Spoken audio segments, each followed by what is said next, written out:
জামাত ইসলামীর secretary general মিয়া গোলাম পরোয়ার বলেছেন, একই দিনে গণভোট ও জাতীয় নির্বাচনের ঘোষণা দিয়ে দেশকে সংকটে ফেলে দেওয়া হয়েছে।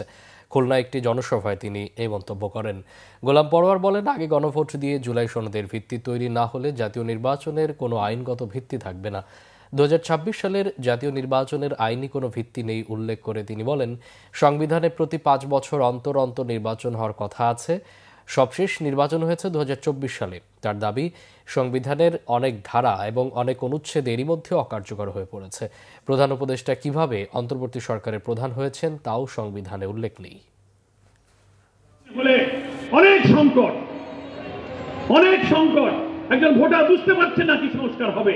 হান আর ফলাফল আগে জানতে হবে। আমাদের এই নির্বাচন এবং আন্দোলন একসাথে চলবে। আমাদের এই দাবি মানতে হবে এবং জুলাই সনদকে না মেনে যারা সংকট তৈরি করছেন, আমাদের আমিরে জামাত বলেছেন, যারা জুলাই সনদ মানতে চান না, 26-এর নির্বাচন তাদের জন্য নয়।